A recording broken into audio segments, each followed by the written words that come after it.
you throw a rock at me? I'll go out with you. What? Do you want to go out or not? Okay. What the hell are you doing? You're gay. I'm gay for boobs. I'm not gay. Yes, you are. So am I.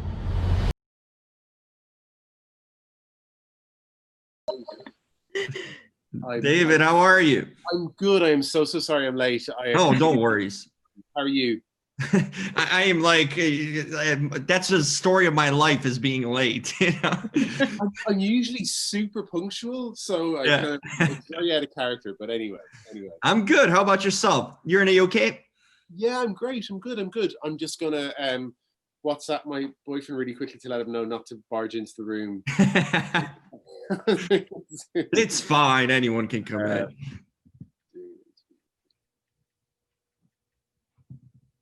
Good. How are you? I'm good. I spoke to Lola a few days ago, so I get to talk to you. So this is good. It kind of completes everything. Yeah, I'm a letdown after Lola. Lola's the best.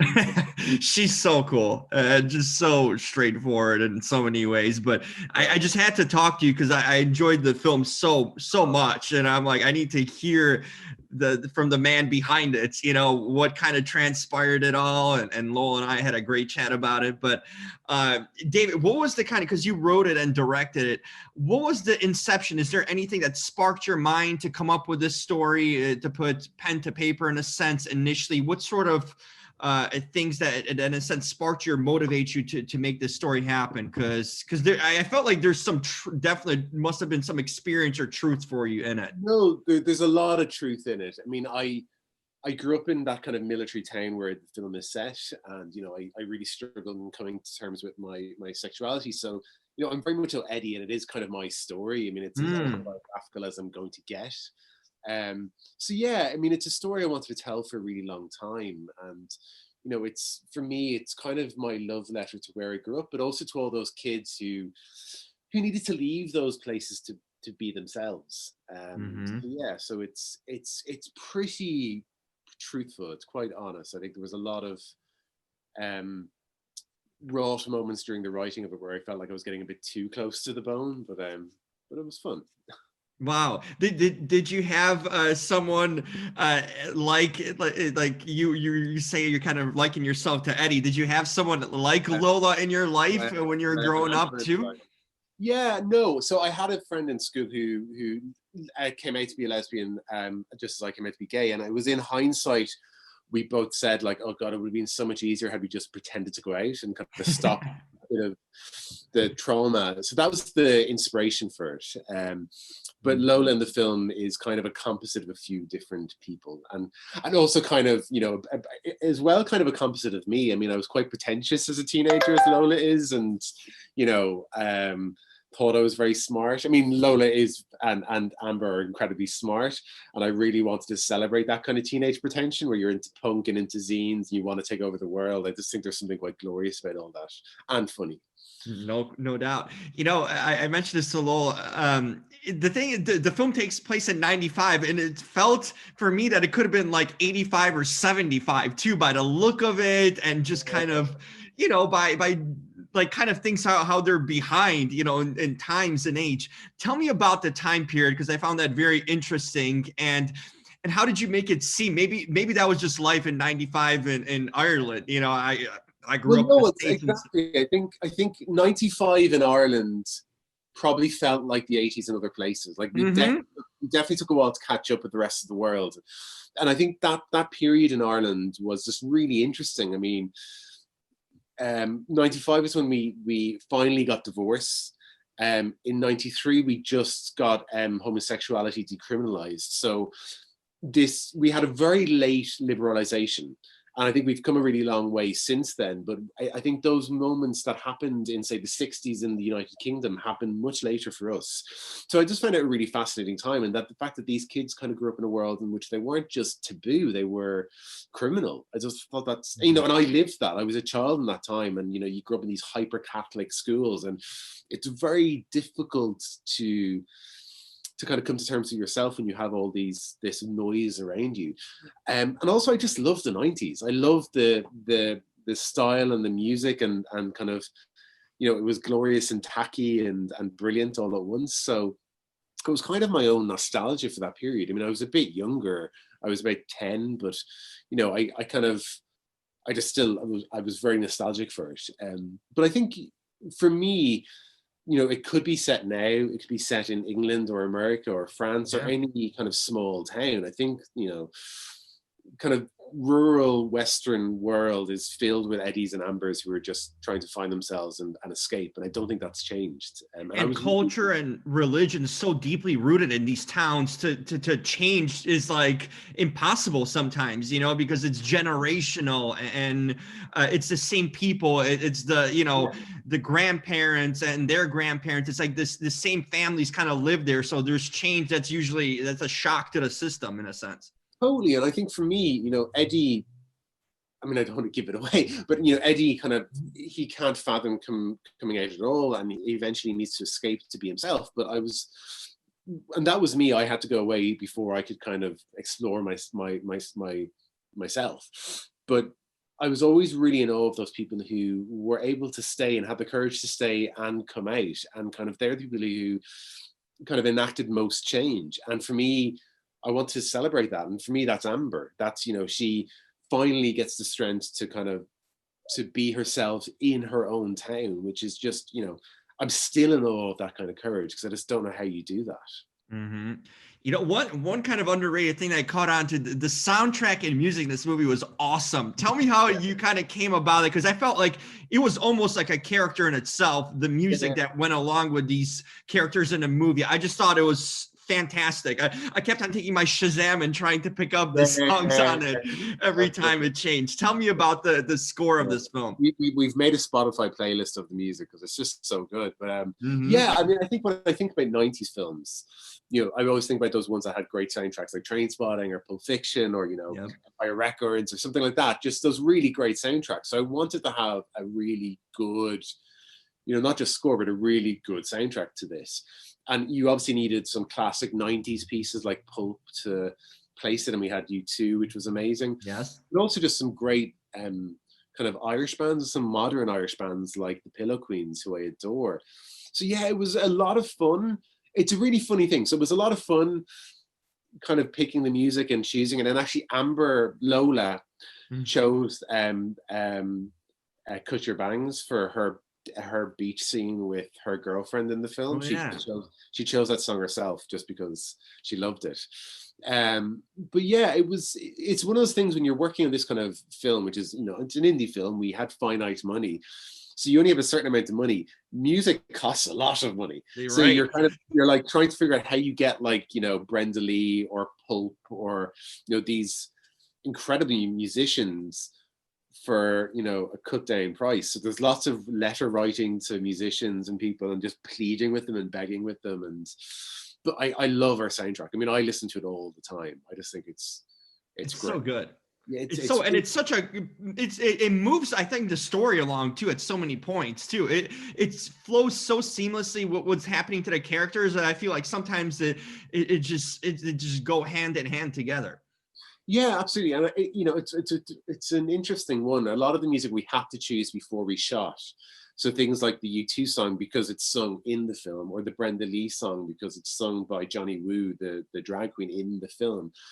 You know, we had to kind of get the rights to them before we actually shot the film because there's no going back.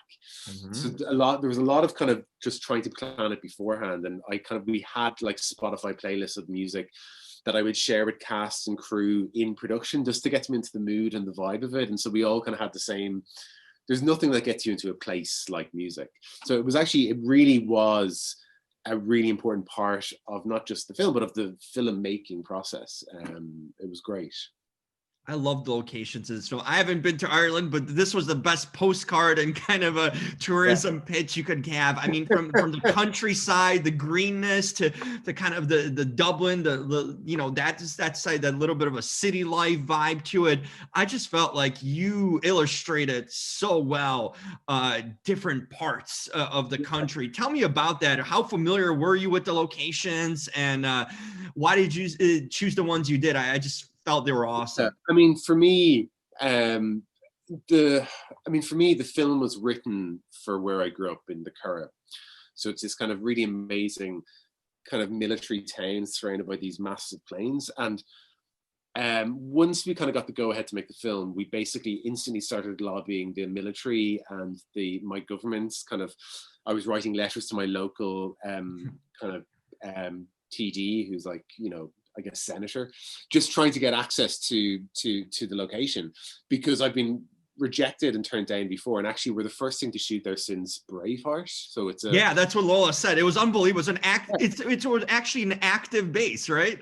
It's an active military base. Wow. And they were very restrictive. We had soldiers with us at all times. We couldn't like shoot without military presence, but it was incredible getting the access there, because it's such a magical place. And it's a magical place to grow up. It's a really weird place. It's like a toy town. It's like a regular town, but there's tanks around the place, and soldiers abseiling, and it's just a very surreal environment. So getting to shoot there was a huge treat. And also it meant that, like, my dad was involved because he was in the army, so he was like helping out with teaching Barry to be a soldier, and Barry, who plays the dad in the film, and, my sister and my nephews got to be extras, and it became this really wonderful family affair because it was so local to me. And then we shot some incredible locations in Dublin as well, which was amazing. But I mean, we just got really lucky. I think very often you write a script and you don't get to shoot it where you set it, and you have to make lots of compromises. And I've done that before, and it's tough. So actually getting to shoot it exactly where you wrote it is a real dream come true. And there's nowhere else in Ireland quite like the Curragh. So I'm just really delighted I got to, shoot there and bring it to screen. It's amazing. Fantastic. Came off great in so many ways.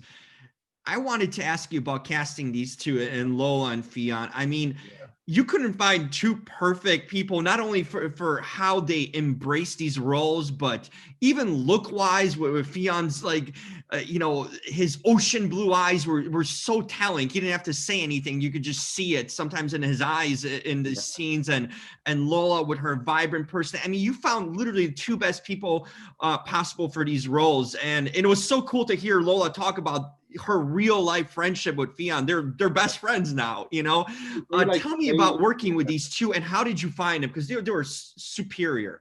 Yeah, they're amazing. And they FaceTime about 10 times a day now. Yeah. Insane. It was a really long casting process. I mean, I think for me, my anxiety for the film was all wrapped up in the casting, because if you don't have the right Eddie and Amber, the film doesn't work. So we spent a long time just, getting self-tapes in and trawling through tapes and tapes and tapes. And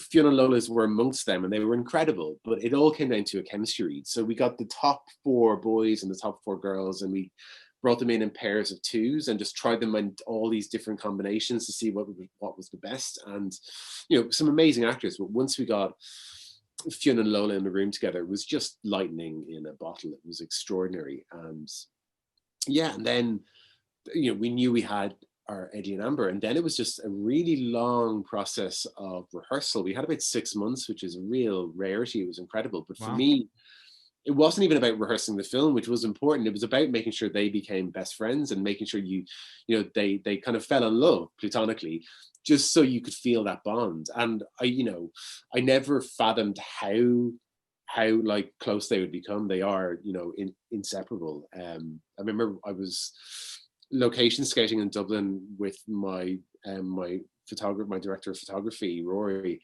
and we bumped into Fionn and Lola on just hanging around in Dublin, drinking wine from a kid's sippy cup, and I was like, they're friends now. It's going to be a good film. So it was a long process, but once we found them, it was incredible, and I knew it would be good. And they're aside from this and how brilliant they are, they're both superstars. I think they're going to have incredible futures and careers ahead of them. No question. It's so funny. They're actually working on another film now together again, Wolf, so that's so insane too. It is. And I really love that. I love that, like, I think they're going to have incredible careers, but, it's a precarious industry, and I feel really good that they have each other to kind of rely on and fall back on throughout this kind of journey they're about to go on. It makes me feel, happy happy. Yeah, you created a potentially lifelong, lasting friendship. For people. That's a great power to have, in a sense, if you're able to do that. Yeah, I'll remind them in about 10 years that I'm struggling to film, and they're like megastars. Exactly. Yeah. There's a little spoiler alert. I'll make note of it, but I had to ask you about the ending. I found it so curious and so interesting. I asked Lola about it too, like her version of it. Where did you see these characters after we kind of fade to black and the credits start rolling in the back? And obviously Fion's kind of on a train and starting his journey. Where did you see them in a year or 5 years from that point that we don't get to see anymore? Where did you envision these characters kind of in the future, and what would happen to him? Because my mind was even racing, kind of thinking about where would they go? What would happen? I think sequel. I think we should make a sequel. No, I think for me, it was about, without wrapping it up in a neat bow, I wanted to be a very hopeful ending. I think sorry, my dog is. Oh, there you go. He's chiming in there. Yeah. What do you think happens? I think for me, Eddie will be in London. He'll find his place. He'll find his tribe. I think he'll end up in like being a teacher or something, and I think Lola will probably end up in finance. I think she's got all these kind of these sorry, I'm just gonna lift him up and put him in his there basket. We go.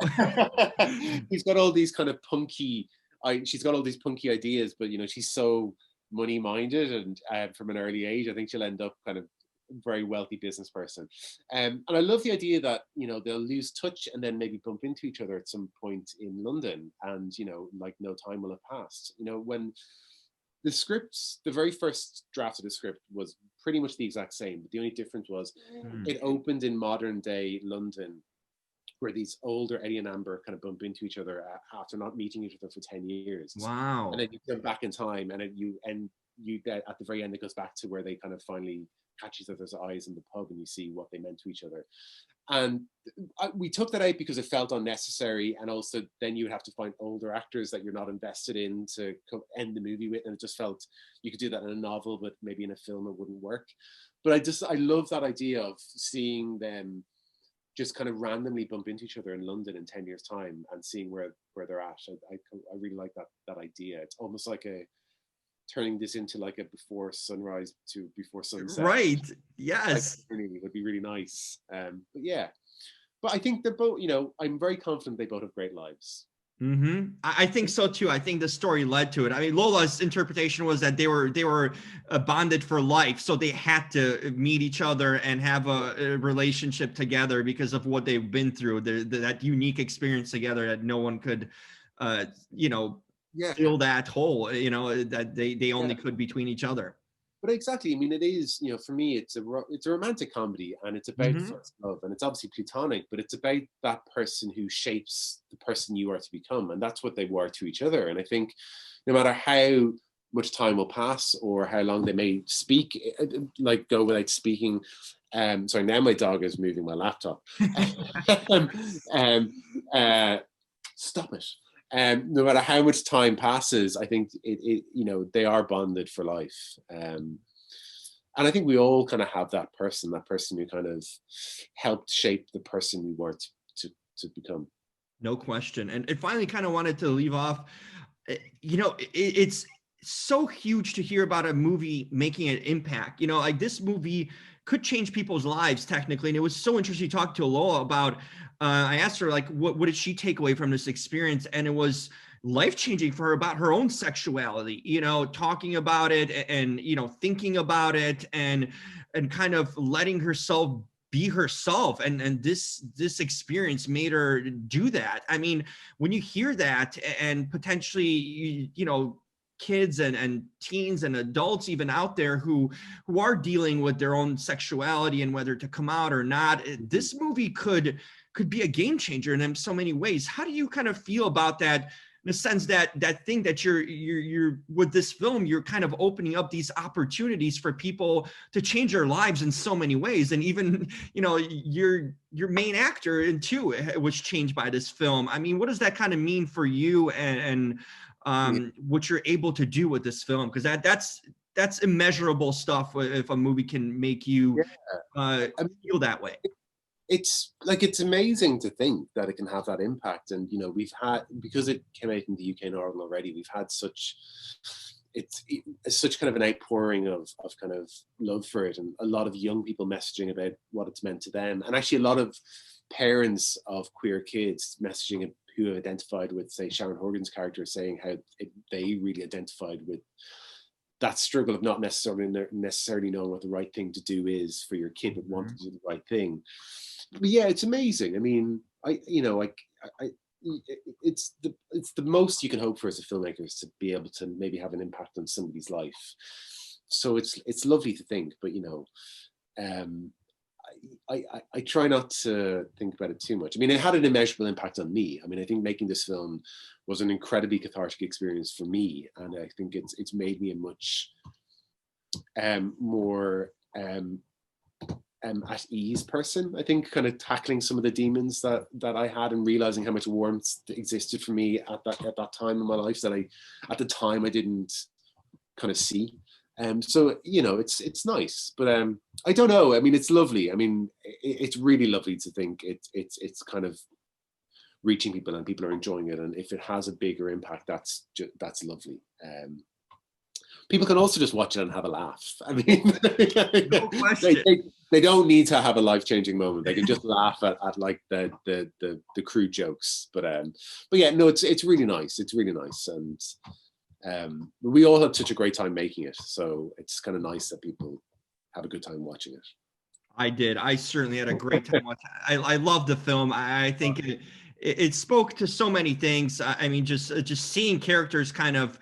It's a true coming of age. I know there's a lot of movies that like to be coming of age, but this really is coming of age and coming with yourself. I mean, you know, with who you are in so many ways. I enjoyed the interaction, the acting. I mean, just everything. Like I said, the visuals of this movie, I think you just did a masterful job all around. And I really, I had to talk to you after seeing it. I'm like, I just loved it. No, thank you. I mean, it's for us. I mean, I think for me, I guess I wasn't used to seeing a really fun, happy queer film. You know, I think there's more now, but I think back, particularly when I was a kid, there was so few. So I just really wanted to make a really joyous, hopeful, funny film with two queer leads, like a kind of super bad for gay kids. So yeah, kind of, there you go. You know, I'm glad it's kind of getting out into the world now, and hopefully it finds its audience over in the US and Canada as well. I think so. I think so too. And if I play a small part in spreading the word, I will absolutely do that. Thank you so much, David. Thank you so much for your time. I listen. I enjoyed your previous work, The Cured. I love that movie too. So it's cool to connect with you now. No, thank you so much. It was really fun. Yeah, and I'm glad you enjoyed The Cure. It's a very different film, but I'm glad you enjoyed it. Very much. I can't wait. What's next for you? I mean, you've stepped to different genres. You've kind of done it your way. So I can't wait to see what's next. Yeah, for you. I mean, I'm hopefully a revenge dark comedy, but we'll see. I mean, it's one of those things. You know, it's Dating Amber might have been my first film, but financing happened differently, so you never know. So at a certain point, it's out of your hands and into the hands of your producers. But I've got a couple of exciting things. There you go. Can't wait to see it, and hopefully I get to connect with you down the road again and speak more. But want to say fantastic job on this movie, and go take care of that pup. I know. Sorry, he's eating something now on the ground. I should see what that is. Love it. Thanks so much, and talk to you soon. Thanks, David. Stay safe and healthy, and I'll talk to you down the road. Great. Bye-bye. Bye-bye.